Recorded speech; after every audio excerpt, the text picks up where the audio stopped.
Okay, so we're live here with Mr. Tom DeBlass.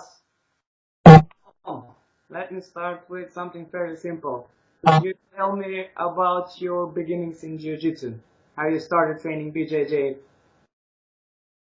Yeah, I was 20 years old, and I was actually involved with track and field. I was much smaller, uh, and I tore the ligaments in my ankle.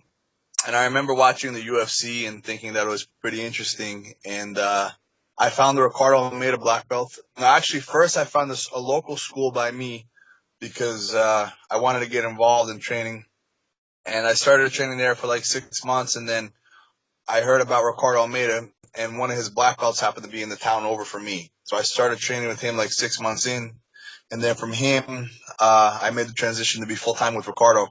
So I was with Ricardo from white belt to black belt, and it was something. I was always an aggressive kid, but like I never wanted to fight for like no reason. So I always wanted a purpose and a reason, and I found jiu-jitsu satisfied those needs for me, and Yeah, I understand perfectly.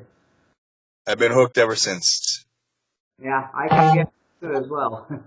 Okay, there's a rumor going around about you that you're pretty much unsubmittable. I know it's more than a rumor, so could you tell us if there's any basic concept or principle you use to avoid getting submitted, both rolling and of course in competition. No, I can get tapped, man. I say with leg locks, I don't get tapped. My feet are pretty flexible and they're pretty big. I've been submitted. I've been submitted 2 times in competition over a 17-year span. So it's pretty hard to submit me. My basics are very good, and the thing is, I recognize danger immediately. Like the thing is what I tell everybody. Most people get submitted because they don't address the situation immediately. So if someone gets a grip on me, if they're looking for something, I'm immediately addressing that grip, and I'm never thinking like it's okay, except for leg locks. I'll let people get to the leg lock position and try, because then it gives me the opportunity to work my own offensive leg locks. But yeah, I wouldn't say I'm untappable. Everybody could get tapped for sure, but I have pretty solid basics. My foundation is very, very strong, and it's really hard to do anything to me. Like, the matches I've lost, it's been from people kind of just holding me. It's been from people winning a decision. Like, they haven't done much as far as like, passing my guard or anything like that. Like, I think in like 17 years competing, I've given up less than 12 points. So I have a I credit that to solid basics. My foundation and my framing ability is pretty good. That's some nice advice there. Thanks, man. Speaking of concepts, conceptual jiu-jitsu seems to be all the jazz lately. Do you prefer going the conceptual way, or do you like to rely more on specific techniques? I like concepts because like when I teach a seminar, I may teach 50 techniques. You might only get four and remember four, but you remember the concept forever. And like let's say, like the last time I was in ADCC in Finland, I talked to a bunch of ADCC referees and stuff, and we spoke a different language, right? But they were able to understand my concept. They were able to understand what I was trying to get across. So I believe in concepts more than I do just, telling someone to go do a technique. Like, okay, like you're going to do a technique, but why are you going to do it? Like, why is it working? What is behind the technique that's making it special? So I do believe in concepts much more than I believe in, just showing a technique and then telling people to go drill it. That's a big one for me, so thanks for answering that. So good. Next up, I'm gonna ask you about your latest DVD. It's all about the butterfly half guard. As much as I saw, I got it. I really like it because I enjoy the position. And I'd ask you, why do you prefer this guard over other half guard variations? I mean, you're known for your half guard already, so. So the thing is, I've always competed in the heavier weight class. Even though I'm a fairly big guy, like 225, 220, the guys I compete against are much heavier. So the half guard, I felt was a position where I could fend off bigger opponents, bigger, stronger opponents. It was a very good defensive position where I could mount some offense. But what's been happening lately is guys have been just not trying to pass. They've been kind of just like keeping posture and pushing me away and not letting me get, underneath them. So I had to develop another strategy, and that was the hook in, using that butterfly hook, because I can still have all of the same half guard attacks, but when I have the butterfly hook in, it gives me a little bit more offensive jiu-jitsu, I feel, than just using the half guard. I feel there's a little bit more, there's some more attacks I could have from there. I have a better chance of elevating my opponent. I could hip heist a little easier, which I went over the hip heist in the DVD. So there's a few different things that I could do from the butterfly half guard rather than just the half guard. And when you get a real big, strong guy, it's hard to use that knee shield across when they collapse all their weight on it. But with the butterfly half guard, the more, square up your knee is, you can hold more weight, because when the knee is across the body, they could collapse it. When the knee is pointing up, it's very hard to collapse it. So I believe there's a time and a place for both. Half guard is still my main thing for sure. I love half guard. I love deep half guard. I'm most comfortable there, but that's the problem too. I would just be comfortable. Like I would be comfortable being in the half guard, and I find myself sometimes getting lazy.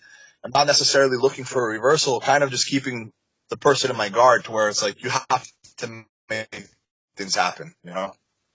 Yeah, it's an awesome DVD, man. Thanks for that. It's doing Thanks, wonders man. for my game. I'm a smaller guy, so I really love the stuff you're showing there. It's really working for me. Okay, speaking of which, you run Ocean County BJJ, as we all know. You're a very successful academy owner. Any tips on your personal philosophy of running an academy? I think number one, man, you have to really care. Like you have to care about your students. You can't do it for the money. You have to do it for the love. Like I never imagined. I always wanted to be financially comfortable, but I didn't go into jiu-jitsu to be rich. I went into jiu-jitsu to help change lives and to share a passion that I truly love and believe in.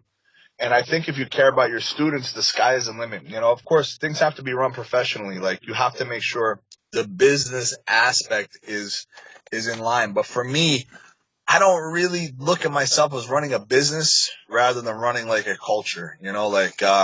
I let a lot of things slide that maybe other academy owners won't, but I understand everybody, life isn't easy for people, man, so it's hard for me to turn somebody away if they want to train, but they can't afford my price. Like if they could afford something lower, like it's hard for me to say, no, you can't train, as long as people are honest with me and, they have a good heart, like I do my best to accommodate them, so I'd say the first tip of running a school is to truly care about people, to truly care about the students that walk through the door.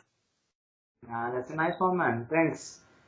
Speaking of which, I coach kids classes down in our academy here. And I know you've been a teacher, and I know you also have a kids program. So any tip there? So the kids program for me is I want it to be all positive. Like I don't really, of course you have to keep them in line. You have to make sure they're learning, but I want it to be a positive experience. Like I don't put too much pressure on my kids. My daughter just started training again yesterday. She's 7. She trained like a few years ago. Then she didn't want to train anymore, and I didn't push her because jiu-jitsu would be a part of her life forever. So I waited till she asked to train, and now she's back training. And I think it's just important that parents keep it fun for the kids. I think sometimes parents and instructors, they get a little bit too intense and they demand too much. Like they're just kids, man. And at the end of the day, they want to please us. And you know what?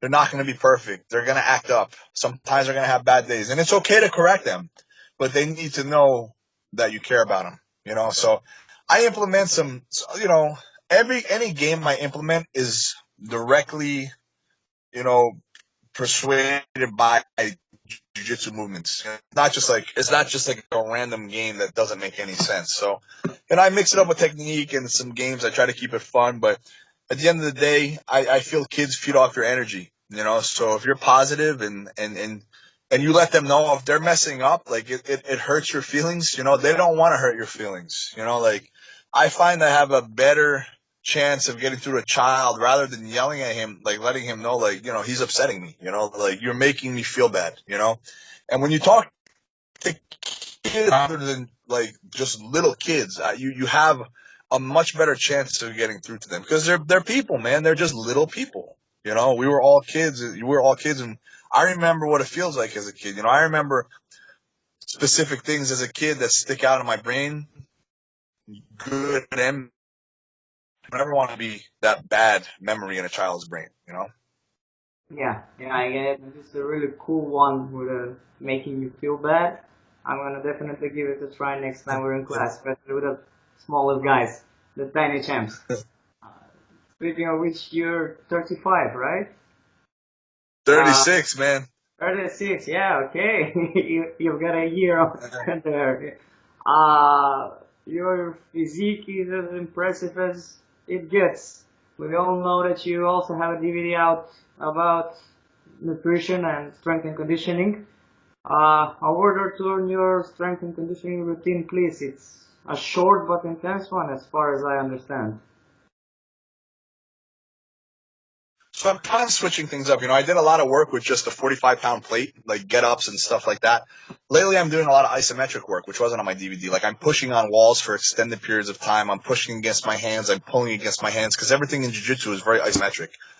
You know, I fast daily, so my first meal generally isn't until around 12 p.m. daily, sometimes 1 p.m., and I stop eating around 11 p.m. So I feel that helps me a lot, you know, staying, you know, fairly lean, not like I'm in pretty good shape. Hours, you know, when I'm in there, I try to do compound movements. I try to get every body part every time I exercise, and I'm probably doing something like 4 days a week. You know, if I have dumbbells, I'm putting them all the way to the ground and pressing them all the way up, putting them all the way to the ground, pressing them all the way up. You know, exercises for jiu-jitsu that I think are helpful are deadlifts, cleans, squats. I haven't done them in a while. Like I said, I've been doing more isometric exercises. But the plate lifts, if you know, if anyone wants to Google like Tom DeBlass plate lifts or Tom DeBlass jiu-jitsu conditioning, you'll see some of the things I do with that, and I feel that that was very, very helpful for me. Yeah, thank you very much for that. I'll definitely give it a try. Speaking of which, you're still very active on the competition scene. Last time round, you won the trials up there in the USA. So, thinking about competing at the trials and eventually ADCC next year once again? I won't be doing. I won the trials 3 times. I won't be doing them this year. I'll just be running them, organizing them, and being the promoter of them. I do expect to compete in ADCC again. You know, hoping that I get the invite since I won the trials. I got to give someone else a chance to win the trials now. You know, I won 3 times already. Uh, but, you know, I want to commit fully to running them and really dedicate myself to focusing on a good show. I ran them last time and competed. I won, thank God, but man, like that was a really, really stressful time. You know, like running them and competing was a very, very stressful thing. And I'm not looking to be like, you know, I feel I'm better than I've ever been, but I'm not like looking to compete as much as I used to. Like, you know, I like to compete once in a while. I have other things that I'm focusing on, you know, so the stress of competition, you know, could definitely, it could take it out of you a little bit, you know, so I'm very picky and choosy about when I compete. Uh, but you know, of course, ADCC is always my heart. I believe it's the best, you know, competition. Not believe, you know, I know it's the best nogi competition in the world. And you know, I've been I won my first trials in 2009, second 2014, and then 2016. You know, so I've been there for close to a decade, and I've seen a lot of changes, and you know, it's great to be a part of it. You know. Speaking of which, a bit maybe about your mindset when you're competing. I mean, it is the most important thing after all. When you step on those mats and you have another person standing against you, what's going through your head? How do you approach that specific problem?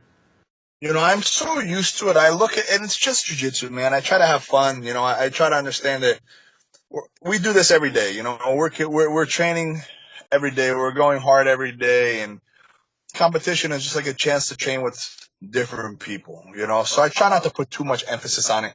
And before competition, like leading up to it, I try not to think too much about it. I try to think about the training day. You know, and I try to have a good attitude, a happy attitude. I try to feel happy. I do get a little intense. I do get moody sometimes, but I try to avoid that. I try to stay as happy and as positive as possible. I do things better with a smile. You know, like I'd rather not be mad. You know, I'd rather not be pissed off.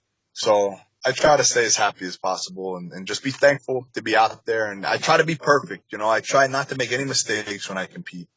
Focus on my breathing and all these things. Keeping it calm, I get it. So, you're known for, of course, producing amazing talent out of your gym. More precisely, the Ryan brothers, Gary Tonon. How is it, man? How was it, man, managing those guys while they were training and going up through the ranks of BJJ? Gary was always a very, very dedicated kid, man. He believed the things that I said to him. Like when I told him that he could be one of the best, he believed it. And he never had excuses. He showed up. He did the warm up 100%, class 100%, and after, train live 100%. But he would always put himself in bad position. Like he would never train with an ego.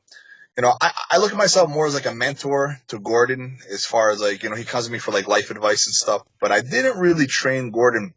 I've been there for him. He's very close to me. But Gary was my first black belt. I had Gary all the way up through black belt. He won the trials under me. He won the world championships 2 times under me. Pan Am's directly under me. And then he moved to New Brunswick where he started college and then he started training in the city. I still say to this day, like for sure, Danaher made Gary as exciting as he is today. I do believe if Gary just stayed with me, he would have won ADCC by now. But in a much more boring fashion, right? Like Gary wouldn't have been Gary. Like, cause I don't care so much about being so exciting. Like I believe in winning, Gary sometimes he sacrifices victory, I feel, for excitement, and that's why people love him, man. He doesn't care. He's out there. He's entertaining. People want to watch Gary Tonon compete, Gordon has it all. He has that entertainment and that victory mindset, and, he's something else, man. He's really tough to train with, man. Like, there's no easy days, my God. Yeah. So before committing yourself completely to grappling, you were also in MMA, had a successful pro MMA career. Obviously, grappling and BJJ is still a very big part of MMA today, as we recently witnessed again in the UFC. Any message for you on guys who are trying to implement a BJJ game specific to MMA? So I believe sometimes people are starting MMA a little bit too early. Like they need to be, I believe in being world class in something. Like MMA is a really, really serious thing, man. Like it's not like losing a basketball game. It's not like losing a jiu-jitsu match. When you lose an MMA, you can get seriously hurt, So I believe in really perfecting your BJJ and your jiu-jitsu or your wrestling, before you step out in the cage, Nowadays, people are not even so good in jiu-jitsu and MMA, but they know how to avoid jiu-jitsu, and getting on top and wrestling is really important. Like with 5-minute rounds, man, sometimes it's really hard to use jiu-jitsu from the bottom, right? So I think jiu-jitsu guys need to understand they need to implement wrestling and then use their submission awareness not to get caught, to pass the guard, advanced position, and ultimately use their jiu-jitsu to be able to put their partners in compromising positions in order to strike and hurt them on the ground with their fists and their elbows, We see certain people that are, really great at using their body and their leverage, like Khabib, right? He's a world-class wrestler, but he's definitely submission aware. He's a grappler, he's a grappler. So, it's important, man. Like if you're not sharp on the ground, it's not gonna be easy. It's gonna be a painful night. Yeah. Yes. So you've obviously always had the Renzo Gracie relationship through Ricardo Almeida. Were you always training with Renzo and Danaher up there in the blue basement, as it's often referred, or did it happen later on? Always with Renzo. I would always be at Renzo's on and off, and I always had a close relationship with Renzo because I would train with him when he was getting ready to fight. Like I was like his main training partner when he was fighting BJ Penn, But I didn't hook up with Danaher until like last year, I always knew him. We knew each other, respected one another, but I never trained with him until like a year ago. But Renzo has always been my guy for, since I've been, a 19-year-old kid, and now I'm 36, Yeah, it's a long time. A couple of quick, very open-ended questions here. Heel hooks for beginners, yes or no? Defense, yes. Offensively, no. you have to be able to defend. So you have to recognize danger, and you have to be able to get out of those positions. Do I think you should work them offensively? Not so much, no. Not as a white belt. That's nice. Thanks for that. So, do you prefer to train and or compete in the gi or without it, or just enjoy both? Without the gi, man. Like our team is more no gi. I stayed at the gi until brown belt, and then I took it off. I enjoy no gi much better. It's just easier, man. Leaving with a sweaty gi, it's hot. You got it. Like, it's just, traveling, bringing the gi. With no gi, man, you have a t-shirt and shorts, you're good to go. That's what I like the most about it. The convenience, but I do think the gi is very important. Of course, yeah. I'm on the same page with that one. Still doing both, enjoying no-gi way more. Yes. Okay, Tom, so let's wrap this up. Of course, if you have anything to say to all the jiu-jitsu people out there in the grappling kingdom, maybe plug something, whatever you want to say. Uh, First of all, I appreciate all the support that I get, and I hope to keep inspiring people the best way I can. Like I say, like the only thing special about me is I kept showing up. I kept showing up, and I just worked hard, man. And I never got upset when I had bad days. I mean, I would get upset, but I would never let it discourage me. If you're a competitor in North America, ADCC Trials North America are coming up. Make sure you do not miss it. I know it's a very, very stressful thing, and I do believe it's a very, very tough tournament. Not believe, it's a very tough tournament to win, but the experience you get is priceless, and overall, just have fun.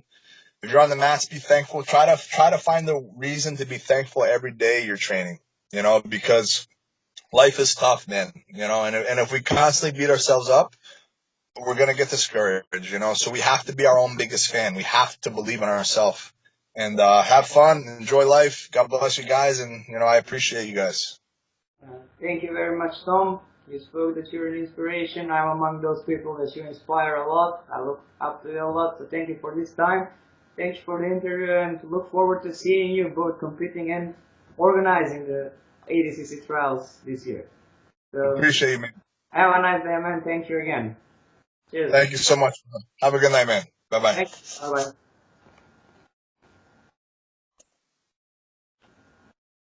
You good? Yeah, we're good.